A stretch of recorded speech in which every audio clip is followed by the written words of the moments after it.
Gracias por estar con nosotros.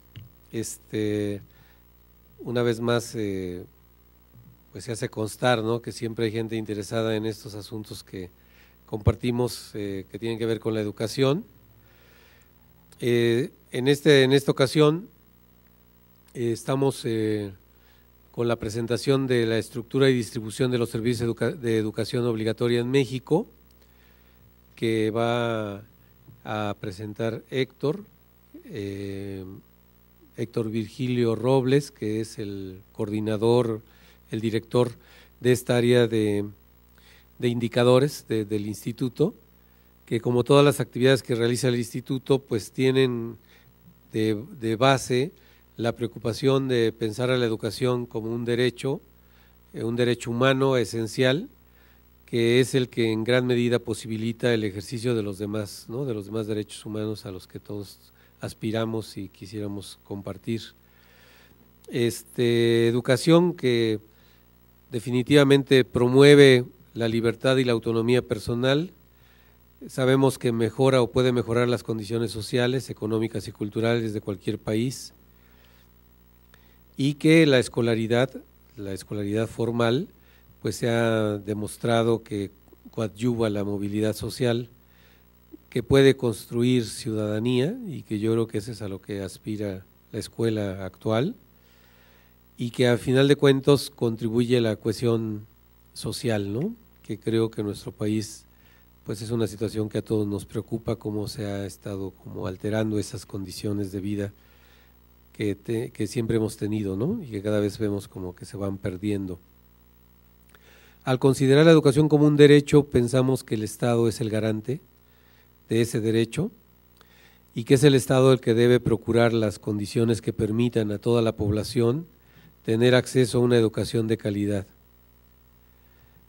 Y entendemos por educación de calidad no solamente que haya como un lugar dentro de la escuela, o sea, que se asista a la escuela, sino también que los estudiantes permanezcan en ella, permanezcan en todos y cada uno de los niveles considerados como obligatorios, pero también que aprendan o que se asimilen aprendizajes relevantes para la vida, ¿no?, para la vida de todos y cada uno de los niños y jóvenes que están en estas escuelas.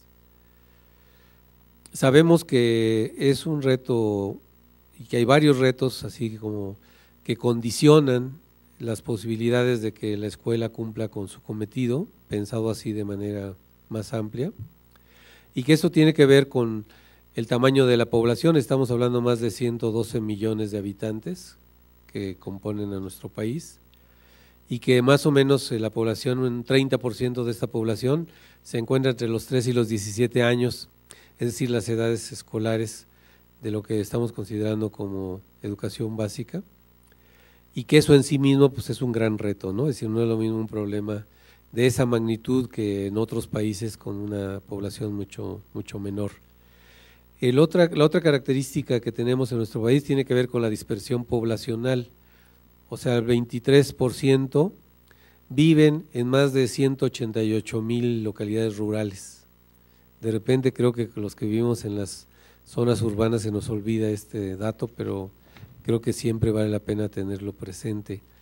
Y otra característica que también hace el reto todavía mayor tiene que ver con la presencia de más de 60 lenguas, ¿no? O sea, pensamos lenguas, pero también culturas distintas que están ahí conviviendo con una cultura mayoritaria que muchas veces o pocas veces es reconocida en toda su amplitud, esa presencia, y digamos son como de las condiciones y características del sistema educativo que lo hacen efectivamente especialmente difícil llegar a lograr pues esta idea de que todos tengan acceso, es decir, toda la población tenga acceso a una educación formal de calidad. Esto de alguna manera tiene que ver con la presentación que vamos a tener el día de hoy, en donde se van a, pues sobre todo a compartir informaciones que probablemente no coincidan con otras que han estado como presentes a nivel de los medios, pero que creo que es como muy saludable que exista un órgano, como es el caso del instituto, que tiene una preocupación muy especial por la obtención de la información, o sea, por ser rigurosos en la obtención de la información, y con esta perspectiva de derecho a la educación que hace que entonces las exigencias sean mayores, ¿no? Contrasta esa postura con otras que quizás más bien quieren tener un efecto social, a lo mejor de ánimo, ¿no? A lo mejor de pensar, de justificación de algunas medidas, y entonces, bueno, se pone énfasis en otras informaciones, ¿no? Entonces yo creo que lo interesante es ahora escuchar con atención la información que vamos a proporcionarles, porque entonces tendremos un criterio más para contrastar, para comparar informaciones a las que tenemos acceso, pero creo que esta nos va a incomodar, ¿no? Y yo espero que nos incomode, porque eso sería como la posibilidad de, pues, de intentar hacer algo, ¿no? De movernos hacia la acción. Gracias por estar esta tarde con nosotros y los dejo con el micrófono con Héctor, por favor.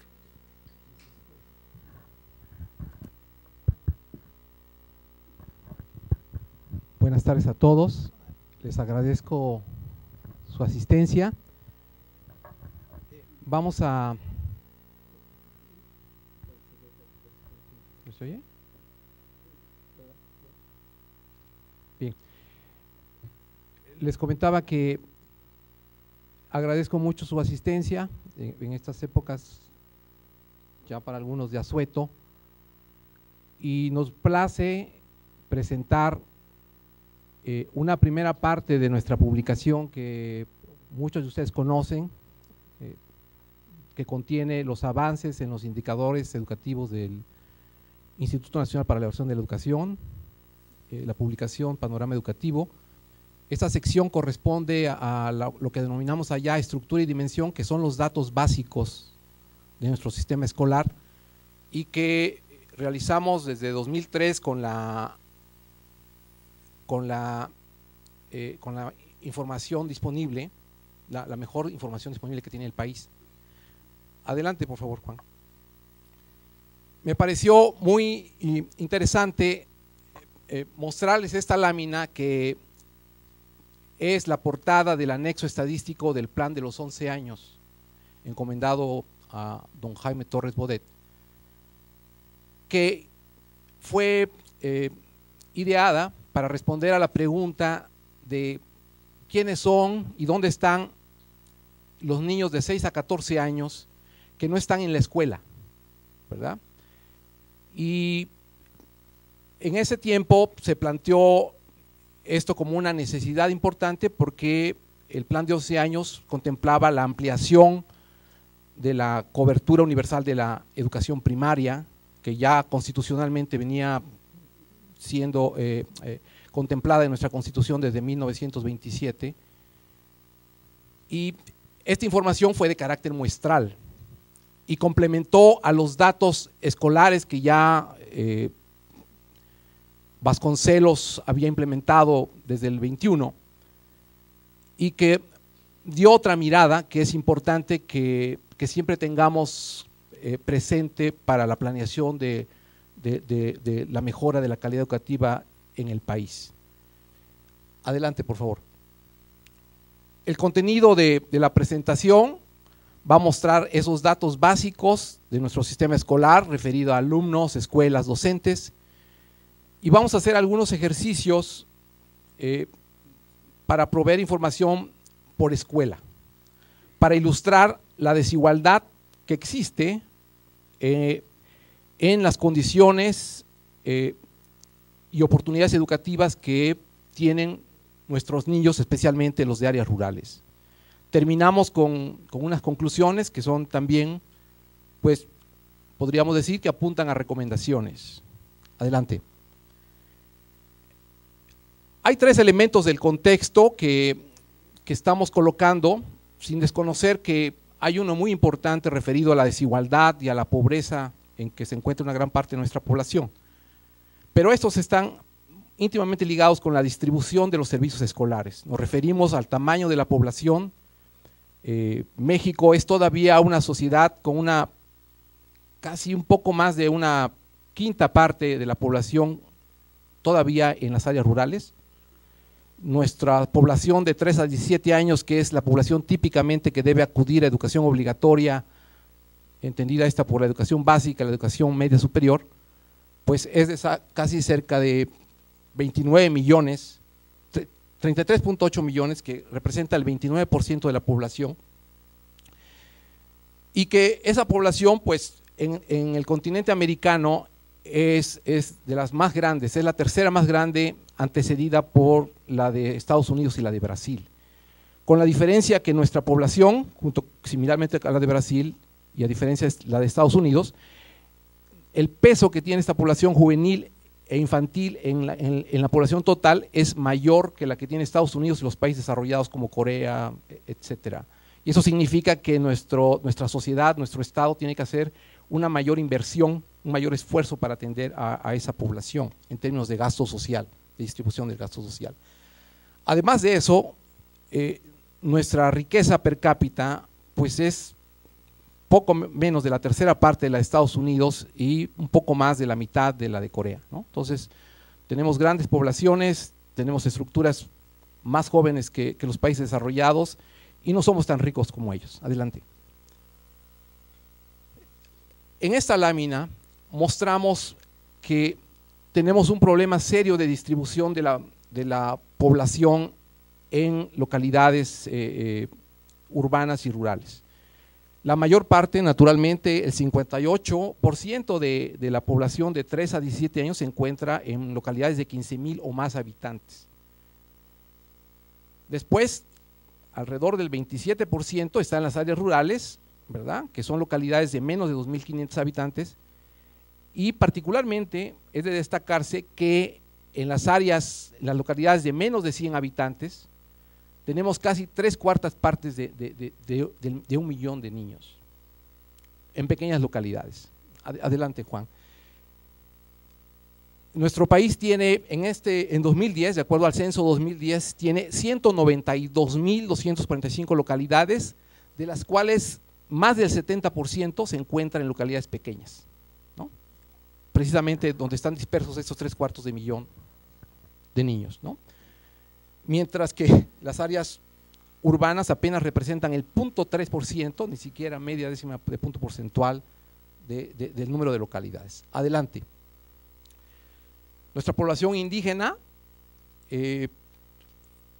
representa poco más del 6%, alrededor de 1.3 millones, y tenemos esa población indígena concentrada en algunas entidades, las que coincidentemente tienen el menor desarrollo en términos de producción económica y de desarrollo social. Adelante. Adelante, por favor, Juan. Contra lo que algunos indicadores que se han publicado últimamente con la información vieja de las proyecciones, cuando nosotros utilizamos el censo de población y lo comparamos con la matrícula para comparar cuántos niños, en este caso de 3 a 5 años, están en la escuela, independientemente del nivel, aquí fundamentalmente van a estar en preescolar. Nuestras conclusiones son de que no todos los niños están matriculados en la escuela. Todavía hay niños que no están en la escuela, especialmente en las áreas rurales y en las áreas rurales más pequeñas. Por ejemplo, el déficit de atención a los niños de localidades de menos de 250 habitantes es de casi 30 de cada 100. Y luego para las otras áreas es 20 de cada 100, lo cual significa que todavía dista mucho de estar universalizada la cobertura y hay que hacer esfuerzos allá para aumentar la asistencia de los niños, la matriculación de los niños. Adelante. En primaria, los datos, muchos datos, los datos censales de asistencia, estos datos nos muestran que estamos, digamos, en niveles muy altos de la universalización, probablemente 97, 98% cuando comparamos datos de asistencia. Aquí cuando comparamos datos de dos fuentes de matrícula y de población, tenemos datos 106% en localidades muy altas, ¿no? Es parte de la problemática de la estadística. Adelante, por favor. Y la matrícula de 12 a 14, globalmente 94 de cada 100 niños está yendo a la escuela, ¿no? Ahí lo que sabemos es que el 71% de ellos sí está en donde debe estar, que es en secundaria, y el resto está rezagado, está en el nivel anterior. También ahí El déficit es mayor en las localidades rurales y todavía esto se agudiza más con los jóvenes de 15 a 17 años, ¿no? En donde en las áreas pequeñas, de menos de 250 habitantes, solamente 15 de cada 100 asisten a la escuela. El reto para lograr la asistencia a estos niños, la matriculación, es muy grande. Adelante, por favor.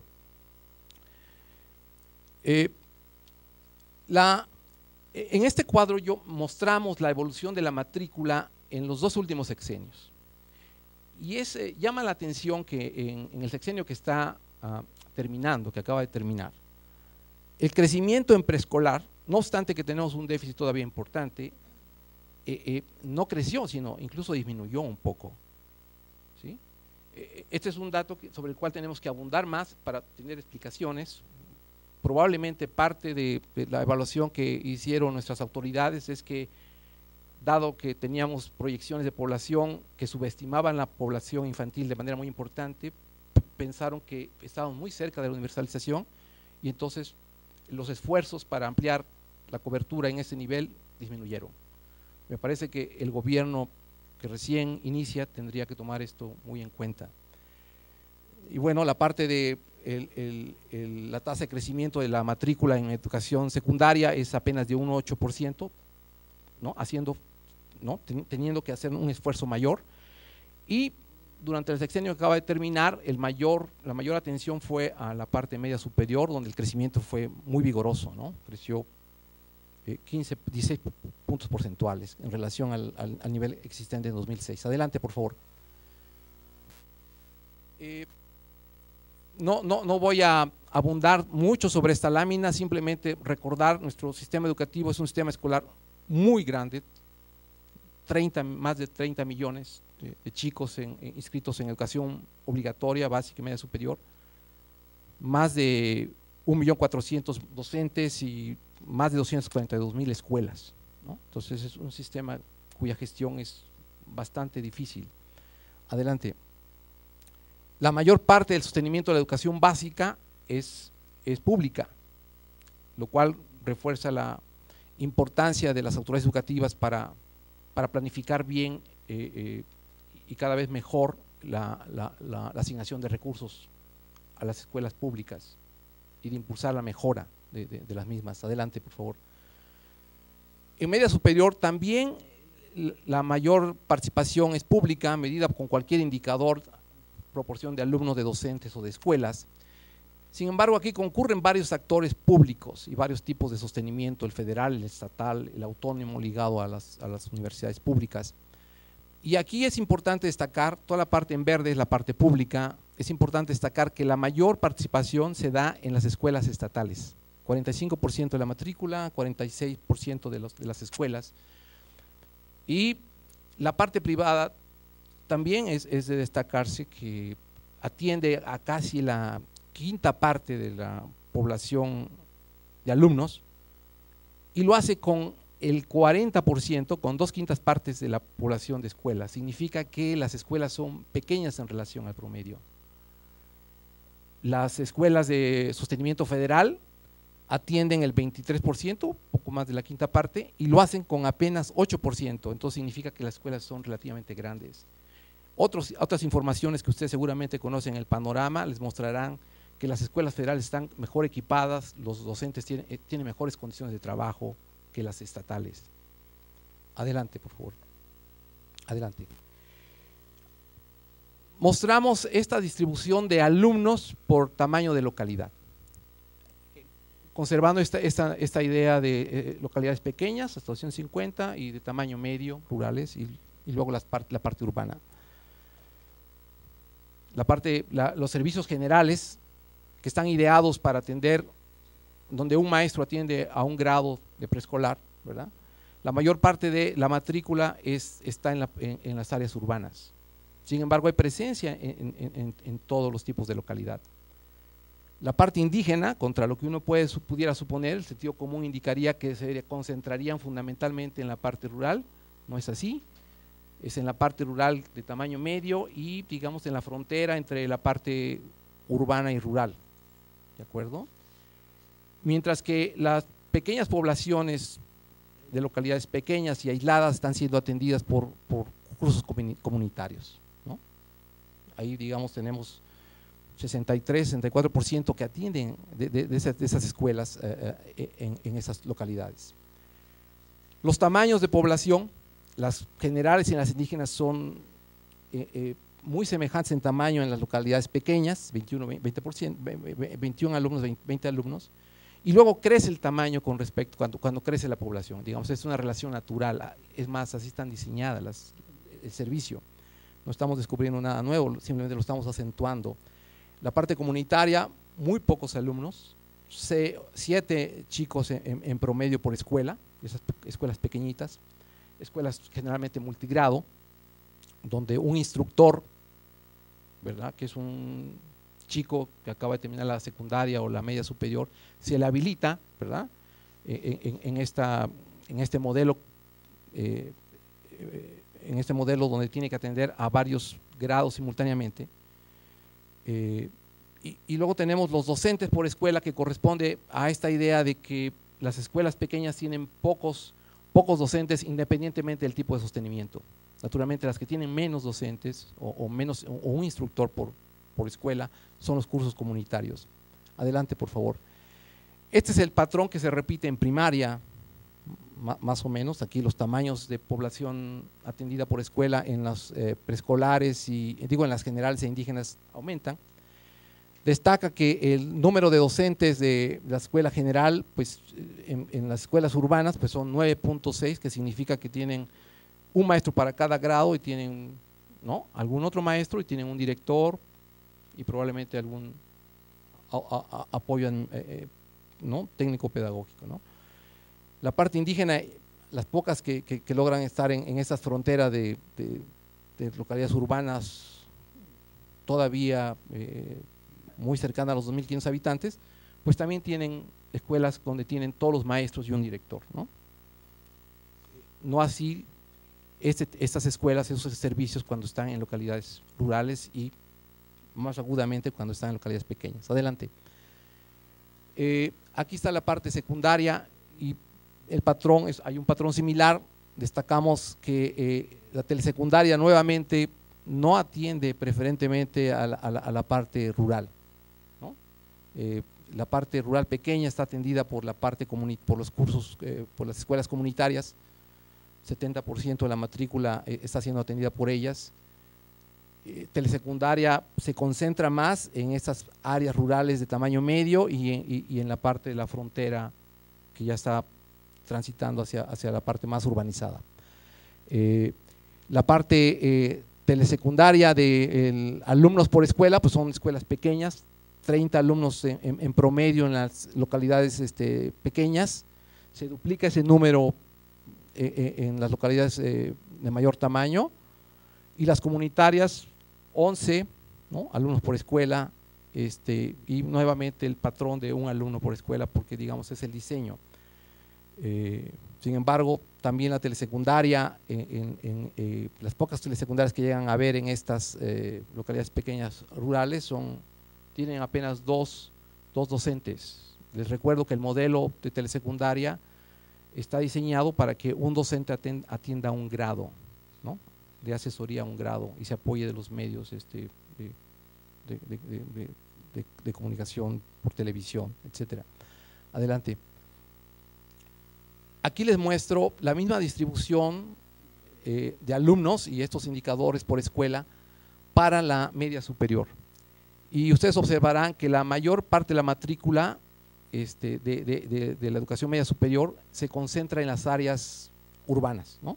95% de las federales, 80% de las estatales, 96% de las autónomas y las privadas.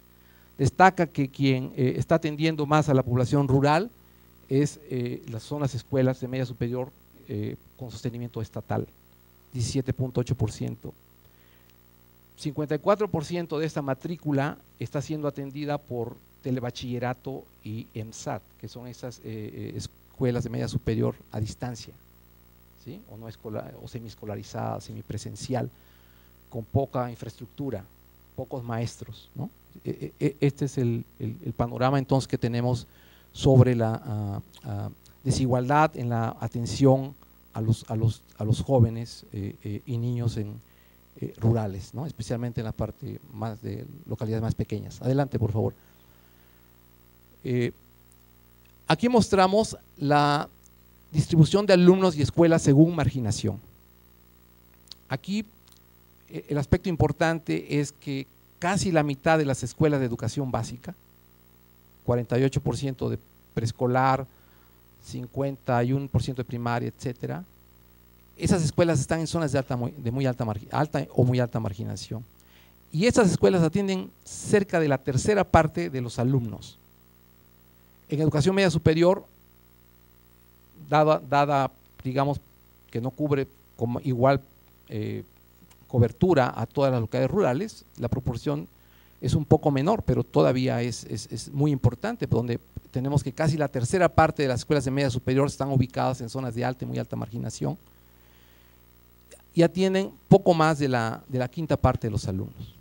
¿Qué significa eso? Significa que si queremos plasmar esta preocupación, que brindemos condiciones más equitativas a nuestros jóvenes, los servicios educativos, escuelas ubicadas en estas zonas deberían tener recursos educativos que compensen el déficit sociocultural, ¿no? de los niños que asisten a estas escuelas. Adelante, por favor. Muy rápidamente, esta lámina en verde está, digamos, lo que quiero destacar. ¿Qué escuelas y qué alumnos son los que asisten, los que se encuentran en zonas de alta y muy alta marginación? Bueno, no hay que esforzarse mucho. Escuelas indígenas, donde 91% de la asistencia y escuelas de preescolar y primaria, ¿verdad? Una proporción bastante alta y que probablemente ayude a explicarnos los resultados de aprendizaje que observamos en las pruebas de escala que aplica el instituto, en donde generalmente son las escuelas indígenas las que tienen los menores rendimientos. Luego, con una parte importante también, pero no tan grande como las indígenas, está la parte comunitaria, donde tenemos 69%, 71% alrededor, tanto en la parte preescolar, luego en primaria 77% de alumnos, 75% de escuelas, ¿no? Luego la telesecundaria también con menores proporciones, pero aún importantes, 65% de los alumnos de las escuelas, 66%, y la parte comunitaria, pues es la que los alumnos y escuelas de las escuelas comunitarias están ubicadas mayoritariamente en estas zonas. En media superior, las proporciones importantes son del orden de 20%, entre 20 y 25%, y lo que nos muestra es que la mayor parte está de alumnos y escuelas están en zonas de marginación media y baja, ¿no? Adelante, por favor. Queremos colocar unos indicadores que los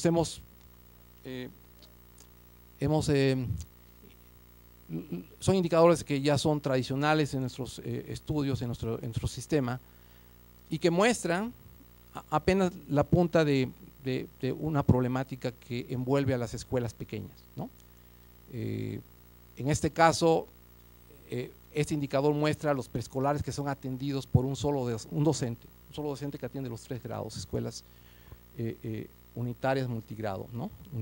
Y lo que vemos allá, tenemos datos de 2000, 2006, 2001, y lo que nos muestra es que esta proporción es relativamente constante. Significa que hay un problema estructural que no se ha atendido y probablemente que sea una condición estructural dada la definición de los servicios educativos que ha hecho el Sistema Educativo Nacional, y que la proporción de escuelas indígenas con los últimos datos es muy importante. Casi el 50% de las escuelas indígenas tienen esta configuración en la parte preescolar, 16% de las escuelas generales. ¿Qué es lo preocupante aquí? Que las escuelas generales e indígenas no están diseñadas en un modelo multigrado, y aunque sabemos que hay esfuerzos para implementar modelos adecuados para esta realidad de esos servicios educativos. Sin embargo, habría que preguntarse qué tan efectivos han sido, ¿no? Esa es una preocupación que nosotros observamos cuando analizamos los resultados de aprendizaje y analizamos las condiciones en que se encuentran estas escuelas en términos de infraestructura, en términos de equipamiento, por ejemplo, de computadoras. Adelante, por favor. Aquí están las primarias de organización escolar multigrado, que son todas esas escuelas primarias en donde todos imparten más de un grado, ¿de acuerdo? Aquí nuevamente hay una mejoría pequeña entre 2000 y 2011, de 47 pasa a 44, sin embargo la proporción es bastante alta, y llama la atención que 2/3 partes de las escuelas indígenas, ¿no?, con los datos últimos, 2/3 partes de las escuelas indígenas tienen ese tipo de organización escolar, ¿no? 1/3 parte de las primarias generales tiene esta situación, donde los maestros atienden más de un grado. Adelante, por favor. Aquí tenemos algo similar para telesecundarias. Les recuerdo que el modelo de telesecundarias, en este modelo, un maestro debería atender un grado, debería tener cuando menos 3 maestros. Observamos que aquí la problemática es relativamente menor dentro de las escuelas telesecundarias y aparentemente eso está mejorando, ¿no? De 24, casi 25% en 2000 ha pasado a 18% en 2011. Adelante, por favor. ¿Qué podemos colocar como conclusiones? Nos parece que hay datos muy duros para afirmar que no se ha completado la universalización de la educación preescolar y secundaria, especialmente entre la población rural, y tampoco el sistema educativo está generando condiciones más equitativas que permitan que todos los niños, independientemente de su condición étnica, condición social o lugar de residencia, tengan las mismas oportunidades que permitan su desarrollo integral.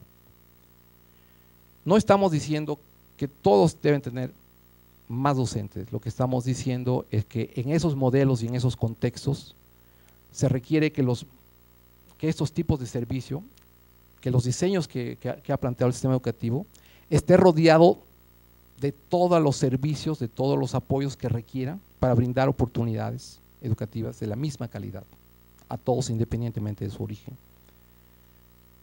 Y eso es particularmente importante ahora que se plantea la expansión de la cobertura en la educación media superior. Debemos cuidar que la expansión no sea a través de telebachilleratos, EMSAT, etc. Adelante, por favor. Sobre la calidad de los servicios educativos, pensamos que es muy importante que el sistema escolar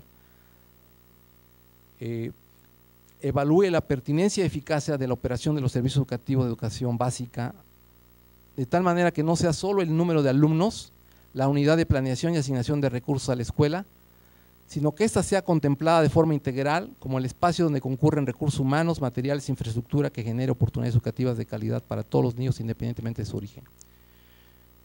Si ustedes se ponen a reflexionar, seguramente muchos de ustedes conocen, la planeación de escuelas y de asignación de maestros y autorización de nuevos centros educativos se basa en la cantidad de alumnos. No se basa en la cantidad de servicios que hay que proveerles, ¿no?, para garantizarles oportunidades educativas de calidad a todos. Y eso es un aspecto que sabemos que es difícil de implementar. Lo que ahora opera en la planeación educativa es una regla contable, que es muy sencilla. Tantos alumnos, una escuela, autoriza una escuela y entonces asigna un docente y ese docente tiene que hacerla de todo, ¿no? No solo dar clases, tiene que hacer las gestiones administrativas, las partes administrativas, directivas, lo cual lo distrae de sus verdaderas labores, las labores centrales que debería ocupar. Lo que decimos entonces es que cuando se planee, se debe planear en forma integral. Eso es más difícil, es más complicado, pero nuestro sistema, contamos ya con la información suficiente para hacer eso. Adelante. Acerca de la mejora en la estadística educativa, recientemente la iniciativa del presidente Peña Nieto ha colocado el tema de realizar un censo de escuelas, alumnos y docentes.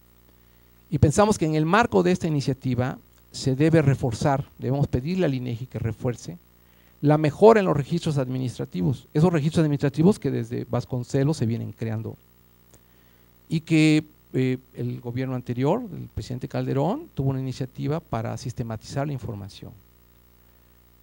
Tenemos catálogos de centros de trabajo, tenemos registros en los departamentos de control escolar, en el control escolar, que son los registros que deberíamos consolidar, ¿no? Y deberíamos, en ese sentido, acercarnos a lo que está marcando la tendencia en los sistemas de estadística educativa internacional, que es acercarse cada vez más a los registros administrativos. Pensamos que esta es una muy buena oportunidad para empezar la mejora de esos registros en el sistema educativo. Pensamos también que es importante recopilar información de las condiciones materiales en que operan nuestras escuelas.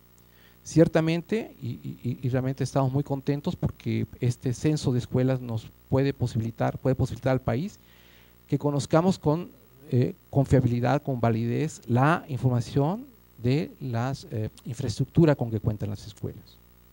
El censo de 2007, como todos sabemos, es importante, pero adolece de serias limitaciones en su calidad. Recabar información del gasto educativo que ejercen las entidades federativas por escuela, que es la parte que todavía no es transparente, que no conocemos, ¿verdad?, con exactitud cuánto nos cuesta una escuela y cuál es la aportación estatal. La información que tenemos deriva de un cuestionario que llenan las entidades, en la cual cuando uno la analiza por modalidad, por tipo de servicio, uno encuentra datos que no son del todo consistentes.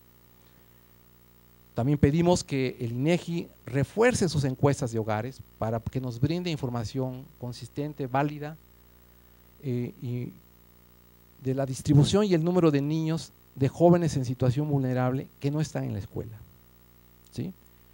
Sí necesitamos mejorar los datos escolares, pero también debemos mirar y conocer dónde están los niños que no están yendo a la escuela y, a ser posible, las causas por las que no van. Eso no lo podemos conocer en las escuelas, tenemos que acercarnos a la población, ¿no?, para conocer eso. Adelante. Bueno, pues aquí termino. Muchas gracias.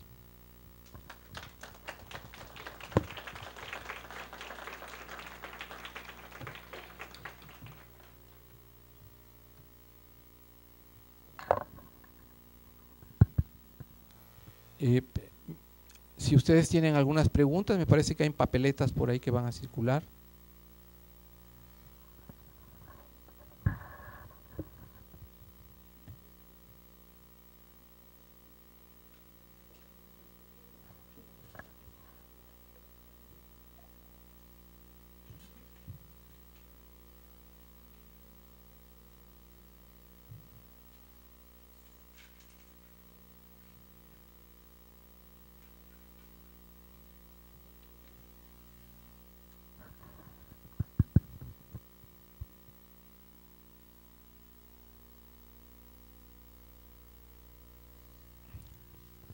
Bueno, tengo dos preguntas.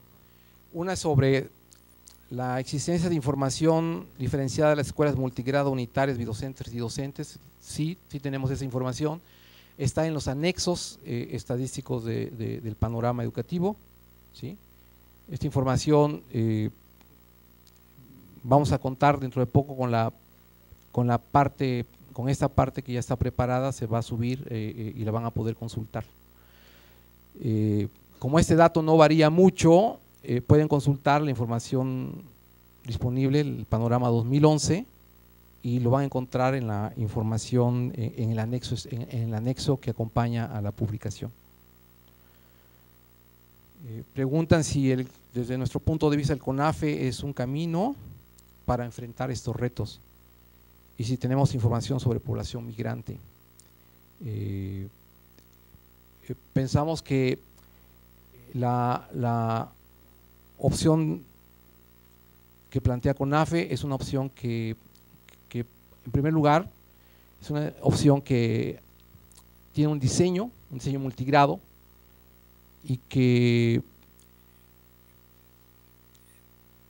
lo que tenemos que hacer realmente con este modelo es, debemos pensar acerca de su eficacia, debemos acercarle todos los elementos que requiere para que funcione como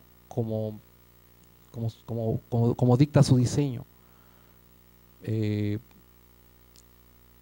Cuando uno analiza los resultados de aprendizaje, multigrado, por regla general, tiene resultados mayores que las escuelas indígenas, que son escuelas generales, ¿de acuerdo?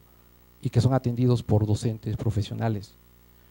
En contraste, multigrados son instructores con esas características que mencioné, y que sí tienen acompañamiento, y que probablemente eso sea parte de esta mejora en relación a indígenas, pero no son mejoras lo suficientemente grandes, porque sus resultados son inferiores a la de escuelas generales, lo cual significa que es muy probable que el modelo opere parcialmente, no opere con todo lo que debe estar acompañado. Además, es muy probable que requiera apoyos adicionales, dado que funciona en contextos de marginación alta y muy alta, ¿no? Entonces, realmente hay que reforzar el modelo, digamos. No tenemos información sobre población migrante, que es la otra pregunta que tenemos acá. Conocemos esfuerzos, hemos evaluado algunas encuestas sobre población migrante, jornalera migrante. Hay una encuesta que se aplicó recientemente, y lo que encontramos es que la calidad de esa información no asegura que podamos estar informando con suficiente precisión sobre los volúmenes de estos niños en esta situación. Y por estos comentarios los hemos hecho al INEGI, los hemos hecho a la Organización Internacional del Trabajo, y es una de las razones por las que no ocupamos esa información, porque no sabemos con precisión los sesgos y la validez que tienen. Si hay más información, más preguntas.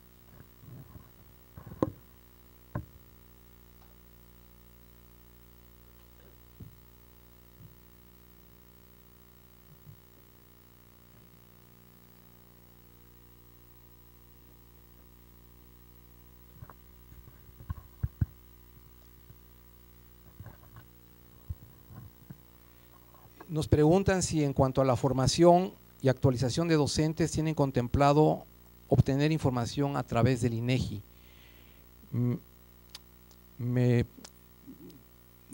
Si entiendo bien, están hablando del futuro, porque ahora INEGI no tiene este tipo de información, ¿verdad? Están hablando de este censo.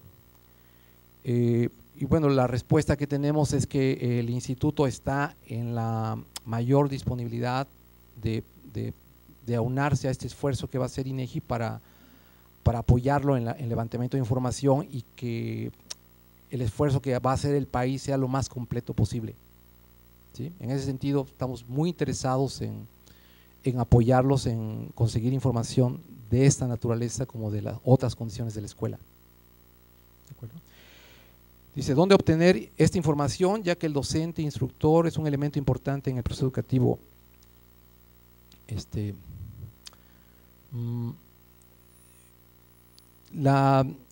Nosotros, hay alguna información disponible sobre docentes, no está sistematizada, y el instituto no ha tenido acceso a esa información, ¿no? Sobre formación, por ejemplo, ¿sí? Esa información es parte de la información que tiene la Secretaría de Educación, y en mi entender todavía no está sistematizada y no está integrada, ¿sí? Hay otra pregunta: ¿qué relación, de acuerdo a los indicadores, se da entre la educación básica y la educación superior? ¿Cuántos alumnos que inician la primaria llegan a la superior? Bueno, sí podemos tener una estimación. Nosotros hemos calculado indicadores de trayectorias de generaciones, y tenemos alrededor de 66%, 664 niños que ingresan a primaria, terminan la educación primaria. Y luego me parece, si mal no recuerdo, cuando le añadimos la parte de secundaria, esa proporción se reduce más o menos al 50%. Esos son los cálculos que ha hecho el instituto. Para llevar el trayecto un poco más lejos y tener una estimación, habría que utilizar los indicadores de eficiencia terminal de educación media, superior y superior. Recuerdo aproximadamente el de superior, que es alrededor del 60-66%. Entonces, si llega al 50 por 6, 30, alrededor de 300 termina la educación superior. Entonces ahí, para seguir el otro tramo, hay que multiplicar por la proporción de eficiencia de educación superior. Entonces ya se imaginarán, ese dato no lo conozco, me van a disculpar. Hay una pregunta: ¿servirá de apoyo a la información para la distribución de recursos económicos a las escuelas en relación a la infraestructura? A ver, voy a leerla, no entiendo muy bien. ¿Servirá de apoyo a la información para la distribución de recursos económicos a las escuelas en relación a la infraestructura? A ver, si entiendo bien, si no, por favor, me precisan. Si es importante conocer cuántos recursos económicos tiene la escuela, ¿a eso se refiere? Y si eso está en relación a la infraestructura.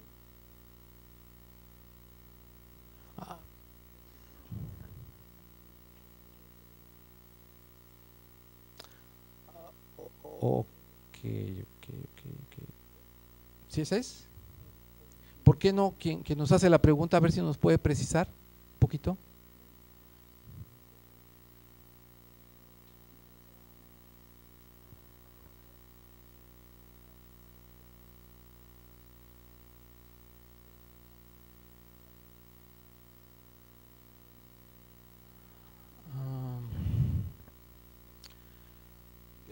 No sé cuál va a ser la distribución de recursos que vayan a asignar. Me parece ahorita todavía muy prematuro tenemos que conocer cómo están pensando realmente la distribución, ¿verdad? Le puedo decir, por ejemplo, usted seguramente conoce PEC, el programa de escuelas de calidad, donde el apoyo en los inicios de este programa, pues las escuelas lo dedican una parte importante a la parte de mejorar la infraestructura, ¿verdad? Y tenemos, digamos, indicios con la información disponible que tenemos de que hay serias limitaciones en las condiciones de infraestructura de las escuelas, ¿no? ¿Verdad? O sea, requieren mantenimiento, requieren ampliaciones, requieren equipamientos, etcétera, que no, hay proporciones importantes de escuelas que no tienen. ¿Sí? Otra pregunta: ¿por qué no se contempla la educación inicial como obligatoria? Bien, esta pregunta no es para mí. Yo les puedo comentar las reflexiones que hay de algunos especialistas que apuntan que es importante que en las áreas rurales se afine la atención de los niños en educación inicial, los niños de esos contextos, que debe haber una parte selectiva para ellos, que es muy importante que la intervención ahí sea lo más tempranamente posible y que empiece en la parte inicial, ¿no? Eso es lo que algunos especialistas recomiendan, pero no es una medida general, ¿de acuerdo? Allá con la idea de que eso pueda reducir las desventajas socioculturales de estos niños. ¿Cuál es, en mi opinión, dice la opinión que tengo sobre elaborar una estadística que se base en el conteo personalizado de alumnos y no en aquellos estadísticos que siempre dan una imagen distorsionada? Bueno, hemos comentado mucho esto en el área. Resulta que el sistema escolar es un sistema dinámico, ¿sí? Depende de dónde hagamos el corte, ¿verdad? Vamos a tener la cantidad de alumnos inscritos, ¿sí? El derecho a la educación en algunas entidades lo llevan a extremos tales de que incluso pueden matricular a un niño a un mes o días de terminar el ciclo escolar. Entonces, cuando nosotros platicamos con ellos, me dicen: bueno, ¿la matrícula de qué día la quieres? Porque ellos tienen sistemas escolares muy actualizados. Entonces hay que tener, digamos, algún corte, ¿verdad? Y segundo,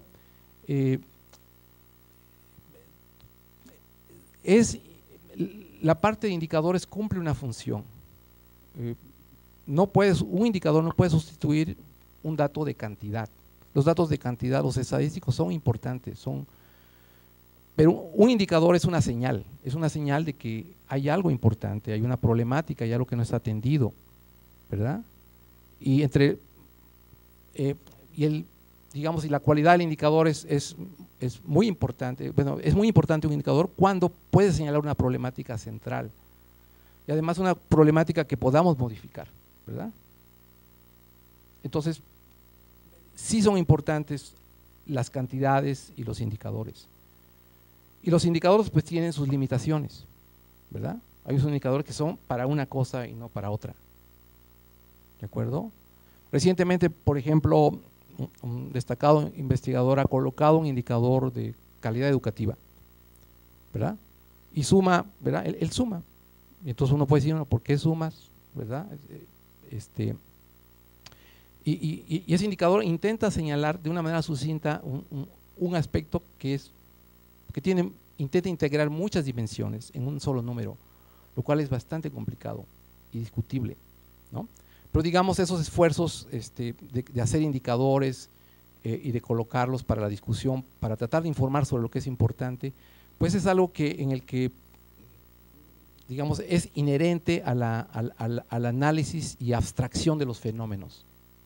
Entonces, me parece que efectivamente los indicadores dan una imagen de una problemática y es probable que dependiendo de la fuente tengamos alguna variación, ¿de acuerdo? Entonces, pero no significa que la preeminencia sea el dato absoluto, ¿verdad? Son informaciones complementarias que siempre hay que considerar, ¿no? Entonces, hace algo el instituto para que estos datos sean la base para las políticas públicas y bueno, y nos felicitan por el trabajo. Y bueno, y sobre las políticas públicas, pues yo le pediría a nuestro presidente que contestara esa pregunta que no me toca mucho a mí.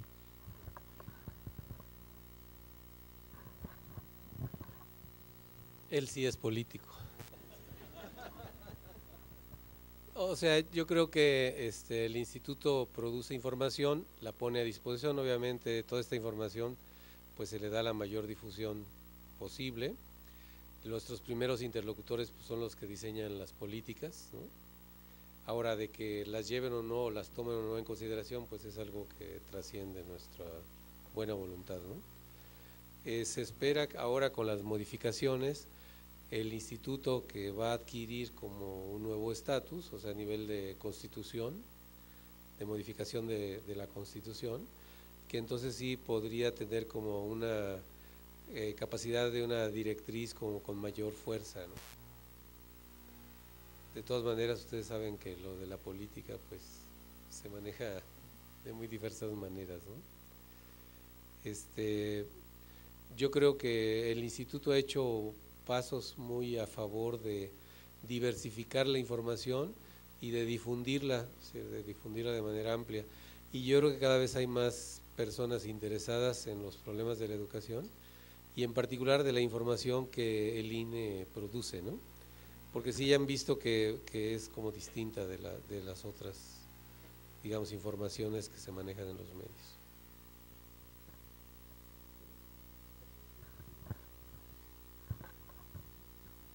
Pues no sé, si no hay más preguntas, pues no resta más. Hay una pregunta adicional.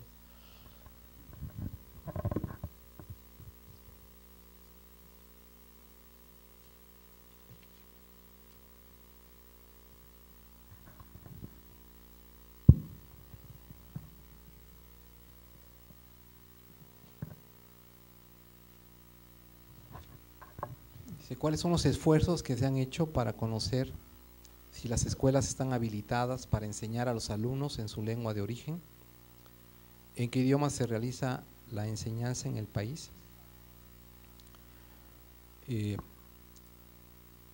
Bien, no soy el más indicado en el instituto para contestar esa pregunta, voy a contestarla con la información que tengo. No hemos evaluado esta parte y el instituto está haciendo esfuerzos para desarrollar pruebas de logro educativo en maya, ¿no? Entonces, sí, digamos, sí estamos muy interesados en que podamos aplicar nuestros instrumentos de una forma pertinente a estas poblaciones. Sí, me parece que es un tema muy importante y pues, que me corrijan mis compañeros que están acá, pero no tenemos una evaluación de la eficacia de estas escuelas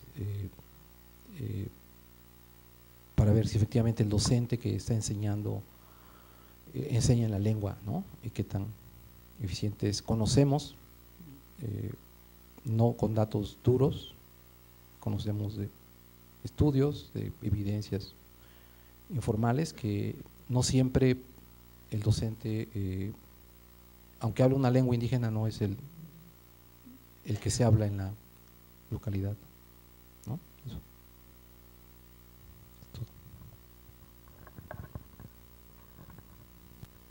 Gracias. Bueno, buenas tardes. Si no hubiera ya ninguna otra pregunta, quisiéramos, antes de que se fueran, agradecerles mucho su presencia. Sabemos que estas son fechas ya muy complicadas para moverse en la ciudad y hay muchos compromisos, y con más razón les queremos agradecer que hayan acudido a nuestro llamado. También queremos agradecer a la prensa que nos acompaña, que esta semana han estado muy movidos y que se dieron el tiempo para venir aquí y estar con nosotros y escuchar lo que nosotros tenemos que presentar. Nosotros en este momento no les vamos a hacer entrega del material como solemos hacer, porque el material lo estamos concluyendo. No quisimos esperarnos a la próxima semana para hacer la presentación, porque sí nos parecía ya un exceso convocarlos en los últimos días de trabajo del año, pero les vamos a hacer llegar a todos ustedes, si se registraron con su correo electrónico, les vamos a hacer llegar la presentación del doctor Robles a su correo. Vamos a subir de todos modos en nuestra página esta presentación, y en los próximos días subiremos el apartado que refiere a la estructura y dimensión del sistema educativo del panorama 2012, para que ya esté a disposición de todos ustedes y de nuestros usuarios, que cada día son más. Otra vez, muchísimas gracias a todos por su presencia y muy feliz fin de año y año nuevo.